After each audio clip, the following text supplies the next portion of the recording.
Yes, everybody, welcome back to Talking Wolves. It's Dave, and I'm joined alongside Ewan. How's it going, Ewan? All good, thank you. And Mr. Finn. Finners, how's it going? Hello, I'm good, thank you. Probably should have done that the other way around. Finners, how's it going, Finn? But, there we go. It's happened now. No worries. We're Finn's back fine. for Mr. another Morris. match preview today. Wolves are going to be travelling to Brighton for another away game. Of course, Wolves coming off the back of a disappointing game last weekend, the first loss in a while for Wolves. Of course, this week as well, we have uploaded a little update video touching on all the transfer news and so on with the man, the myth, the legend, Matt Cooper on that video. But yeah, today we're going to be obviously touching all about the Brighton game. We'll start off with the Watford game, Finn. 2-0 defeat. Is it out your system yet? Or are you still a bit upset about that game? Yeah, I think it's nearly gone now. Obviously, it comes up again when if we're talking this weekend about would you make any changes. It's sort of if there was a different result at the weekend, I don't think we'd have been talking about this whatsoever. I mean, it's still been the sort of Jota's not playing as well, and where's Dendoncker and all the standards. But I think that'll intensify this weekend because, and to be fair, it wasn't really Jota that was the standout poor performer. I'd say it was the midfield at the weekend. Yeah. It just completely sussed us out. And whether Brighton go with the same thing again this weekend seems to be if you flood the midfield. And shockingly, against such a wide team that we are, they went very narrow and somehow came away with the result. But yeah, it's so unlucky. Watching back the replay of the first goal, how it's gone through Cody's legs there. It's literally inch perfect to get through. So sometimes you've got to have that bit of luck. We've had it West Ham away, games like that, and Watford got it at the weekend. But yeah, I think it's just about gone. Yeah, well, we've got to try and bounce back, hopefully. We'll start off, as always, with the old stats. We've got plenty of stats. Of course, Brighton and Wolves, over the last 10 games, Brighton have won 3, Wolves have won 2, and we've had 5 draws in between, so fairly equal. Brighton have beaten Wolves every time the teams have met in the top flight, so 6 games. It's one of the, equal best record, obviously, between any fixture. There's about 4 or 5 fixtures where it's 100% record. Wolves have only scored once in the last 4 against Brighton, which is obviously that own goal. I think it was Connor Goldson who scored the own goal. Yeah. It was New Year's Day a couple of years ago. Wolverhampton. But Wolves are the only team in Europe's top 5 divisions yet to make a change to the starting 11 in the league. Ewan, after that performance against Watford, do you reckon we're going to see a change in the starting lineup this weekend? It's a tough question. I'm not sure. If it was me, I would. But like I said the last time, knowing Nuno, I think he'll want to prove a point that his players can bounce back, can have a good week's training, can recover.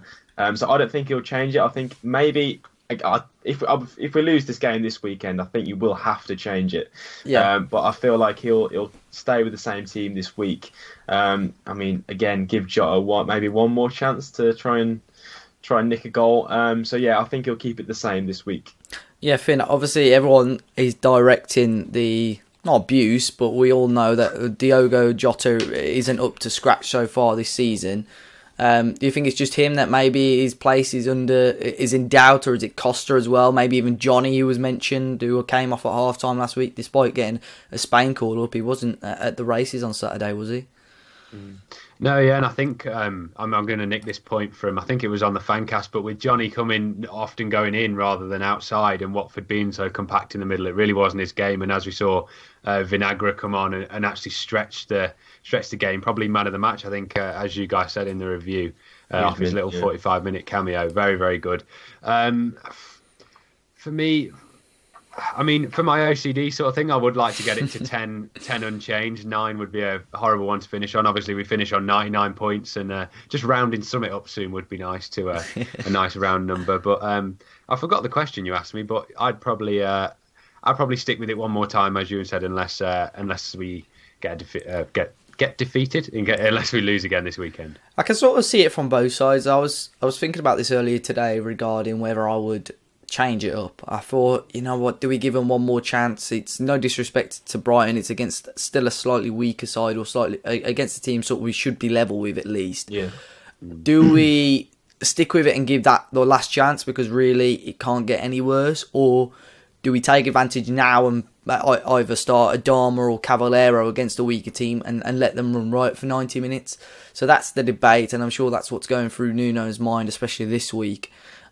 So it'll be very, very interesting to see how it's to see how it goes. To be fair, obviously the Brighton team, they've got a couple of good players in there. They've still got a couple of players that they still had back in the Championship days as well. We did touch earlier on before we started off the video on Jurgen Locadia. That move came close to Wolves, but we've not really heard much of him since he moved to Brighton, have we? No, I was looking at his stats earlier, and it looks like he's only played about 11 games and scored 1 goal. So I'm not sure if he's coming off the bench or if he's been injured, or possibly, or if he's just not favoured. Obviously, I know Glenn Murray's been doing decent the last sort of 8 to 12 months.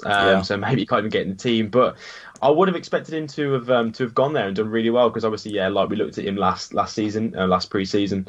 But yeah, it's an interesting one. Yeah, I mean, as you say, I was quite excited when he was linked with the move to Wolves. I thought he would have been a good signing. He'd been doing well in Holland even the season we were linked with him, the early stage of that season. I mean, looking at the team now, Finn, you've got players all around the team that can cause problems. Even Florian Ndone, who I don't think he's really got into the team. He's a fantastic player they've brought in summer. But Glenn Murray at the moment is either danger man for someone for Wolves to look out for. Yeah, I'd probably say, I know Pascal Gross hasn't quite recreated the form of last year, but again, a dangerous player. That Jokanovic came in for a lot of money. It's a shame for Locadia as well, because I wouldn't say it's exactly, I'm glad we didn't sign him. It's not exactly like we've dodged a bullet, because he hasn't really, as you said, been given a chance, especially if some of those are bench appearances. What can you really do with 11 games, and if they're not even full? But I think if it was anything but a sort of Chris Hughton team, I know they're very, very solid. A bit like Wolves, really. They prioritise the defensive sort of structure. So you won't see him going 2 up top with Glenn Murray and Locadia, which in theory could work in a different sort of tactical mindset. But I think this weekend as well, Wolves are very defensively minded.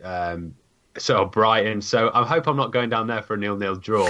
Whether it's going to defy all expectations and end up in a goal fest, I don't know. But yeah, they've got dangerous players all around, and obviously Duffy and Dunk have absolutely from the Championship and come up and took to the Premier League like ducks to water, even at their older age, shall we say.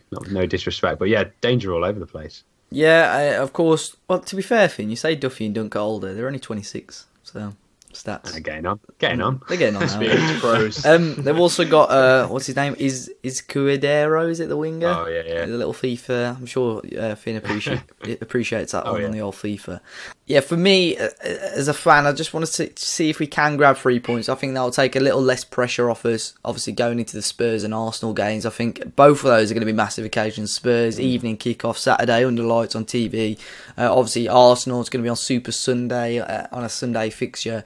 So yeah, I'm really hoping that we can grab something from this game at least. But we'll go now and move on to the score predictions. Finn, we'll start off with you. We had a good streak up until last week. What are you going for? I really haven't thought about this, to be honest. As I said, though, I think there's not going to be many goals in it. So, as we seem to say every week, to be fair, but I'm going to say we're going to sneak a 1-0 away win again. We're gonna bet on goal scorers. Who are you going for? Go on, Steve Echo. Who else? Who else? The Mexican Lord. Raul. Brilliant. Ewan, what are you thinking?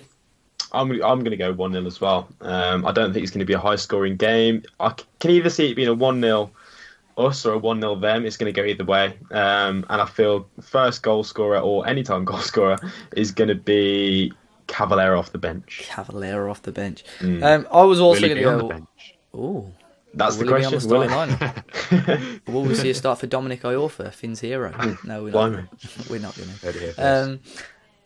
I was also going to go with a 1-0 or a 0-0. We'll say we got 1-0. I was going to go Helder Costa to score. So we'll see how that goes. I've been backing Jota or Costa to score. I even backed Jimenez last week, Finn, and it didn't quite work out.